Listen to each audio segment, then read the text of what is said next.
welcome to a Smeagolow's test world, I guess. It's gonna be a thing. Anyway, this episode is just gonna be about the snapshots for 1.8 and some features and differences between 1.8 and the 1.7. Currently I'm in 1.7, you can tell by the interface, well the menu interface, and so one thing I've noticed, spiders or arthropods spawned in 1.7 or before now in the snapshot move like crazy fast. They go crazy, and at the end of the episode I'll show you what one of the bosses from Storm the Castles does now if you played the map in 1.8. It was a spider jockey basically, and yeah, he doesn't work so hot anymore. Anyway, let's just show what these spiders should be doing. Oh yeah, I probably should be game mode 0 for this. So I'll get these spiders on me, and probably should set it to nighttime. Oh, 15,000 slash is not a valid number. Time set 15,000. There we are. So now these guys will be aggro, and yeah, they're pretty normal. You know, they're moving at normal speed. They're pretty manageable, easy to kill. And same thing with the spawner. If you run into a spawner in 1.7, yeah, there's normal speed, normal spiders, easy to kill. Same with the cave spider, although they're a bit harder to kill because they're cave spiders. And silverfish, yeah, they're cute, moving along, super slow. And zombies, normal. All right. So these are all working properly. Now let's move on to the snapshot world, or this is basically the same world in the snapshot, although things this was just a copy of the world, so these things are the same. They're the same mobs, same entities, same everything as they were in 1.7, except now, just look at that. He's a monster. Kill it, kill it. He's so fast. Got him. Yeah, as you can see, spiders have changed, or arthropods have changed. It's not like they beefed them or anything, because that was just ridiculous. That's not a beef. That's just buggy like crazy. Get it, buggy? Anyway, it's the same across all spiders. You can see he's just going crazy. Although it's daytime, so he won't be aggro. So let's turn that to nighttime. Time set 15,000. And here he comes. Oh, he's gonna bite me. Yeah, ow, ow, ow, ow. They're like impossible to hit. They go crazy. And I noticed this when I was playtesting Blitz, actually. So when I first noticed this, and there's some spiders in the first area that just wrecked me. I have it fixed now, but yeah, they didn't used to do that. Anyway, so let's just make sure that you are super speed as well. Meow. Ah, so scary. So yeah, if you have spiders spawned in your world in 1.7 and you want to upgrade to the snapshot, beware, because they are crazy. And it also works with spider spawners because it saves, the spawner saves all the numbers and stuff of the entity it's spawning. So yeah, this is caused because in 1.8 they're normalizing the movement speed attributes of arthropods, I think, is their purpose. So these spiders, they had a movement speed attribute of about like 0.8, which in 1.7 makes them move normal speed, because it's a different normalization of movement speed attribute than like a zombie. See, he's still moving normal speed. That's because his movement speed attribute has not been normalized for the snapshot. So yeah, now their movement speed reflect how fast they're going compared to other mobs like zombies now in the snapshot. So something to be careful of if you're making a CTM map and you have a bunch of spider spawners that were made 1.7 and you changed to 1.8 halfway through development. That might cause an issue, and you'll see at the end of this episode the fleecy mob that, well, actually I'll just put it in at the end of this clip. It won't be the end of the episode though. But yeah, that's an issue that hopefully people don't have too much trouble with in their CTM maps. So anyway, let's move on to the next thing.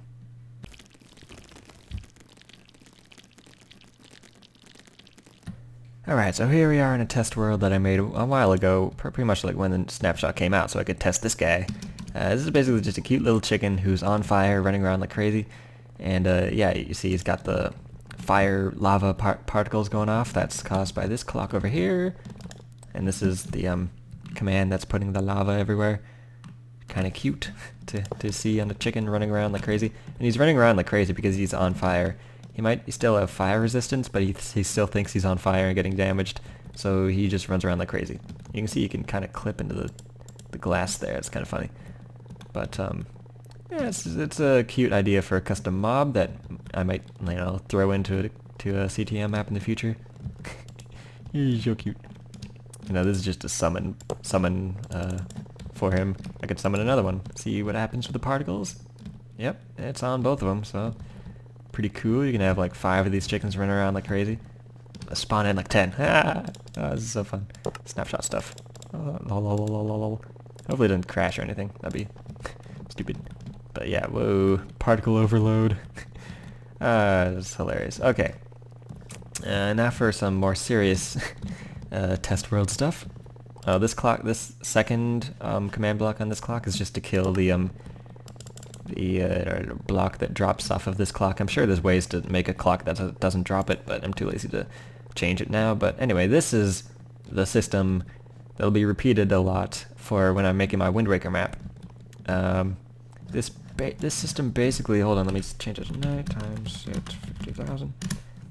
So zombies as custom mobs, and if you still want drops to happen in a custom map, but you don't want zombie flesh, and instead you want like a different drop, you can make zombies drop, instead of zombie flesh, like emeralds. So you can see, yeah, so kill a zombie, you get an emerald, or however many zombie flesh it drops, you get an emerald for it. Well, I'm not sure if it drops only one every time, or if you might be able to get, oh, you can get multiple emeralds, that's good. I wanted that. But it's just something I found out today, after a helpful hint from someone on the CTM community forums. I forgot who, sorry. But yeah, you gotta give like a dropped item a scoreboard score in order for the kill command to be able to detect only that item. Otherwise it'll kill like just any item that's dropped. So like if I drop an emerald, it won't kill that emerald. Or if I drop a button, it won't turn the button into an emerald. So this is a method to make a drop system for an adventure map like the Wind Waker map I'm making, which is probably, yeah, like a lot of these test world videos are going to be about concepts I'm working on for the Wind Waker map, probably, like for like the grappling hook I'm planning on making a system for and whatnot. But yeah, and this summons the emerald. I just kind of used a summon command. I mean, I just ran a filter, Sethbling's, it was a Sethbling's? It was entity to summon command. I'm not sure if it was Sethbling or not. I don't think it was actually. It was probably someone else. But yeah, this is, it executes at the rotten flesh that's dropped a summon command so that it'll summon the emerald at the zombie flesh. So that's what that's for. And then this kills the zombie flesh, and this replaces this command block, because if you don't replace that command block, hold on, I'll show you. That. I can break that, and then I'll drop off a zombie flesh, or I'll kill a zombie. Didn't drop me for zombie flesh. Okay. There, you see that command block is still on. So now, it won't kill the zombie flesh. It'll just like summon emeralds at zombie flesh, but it won't kill the zombie flesh. So I need, well, as far as I know, I need this command block here in order for this so what this command block does is replaces this so that it's unpowered again, so that it can get repowered. So let's see, replace this, and it should work normally again. See that it turned on and off because it was originally on, but then it turned back off when that command block remade that command block. So that's how I got around that. And yeah, it's pretty much, I would have to repeat this system a ton to make different drops for different items. Like maybe if a zombie drops like an iron ingot, it could drop instead like a, I don't know, like an iron sword. Oh, get away from there. These villages were for a different test. I think it was a, like, maybe it was a 1.7 test. I was just showing that you can put damage values on items so that you can make them upgradable. So like you can trade this and this to this guy for a upgraded version of the wand, even though it's just a stick. I put a damage value on the stick so that only this stick and not this stick would be able to complete the trade, I can show you real quick. This was a thing that someone was asking about in the CTM community forums, and I decided to try to do it, and I did it. So see, it doesn't complete the trade with this stick in it, but with the actual... What the hell? Phooey, they must have changed something, maybe. That's bad, but... Whoa. Hello? Yeah, drop me those emeralds, zombies. Alright, so I guess that's probably all that I wanted to talk about this test world video. Hopefully it was informative or whatever. And I'll probably do a lot more when I have to go through concepts of what I need to do in my Wind Waker map. All those items I'm going to have to recreate.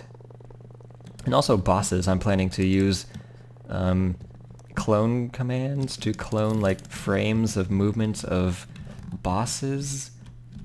It's really complicated, but I'm hoping that I can make bosses like how they looked in the Wind Waker by building them with blocks and then using clone commands to like make them move.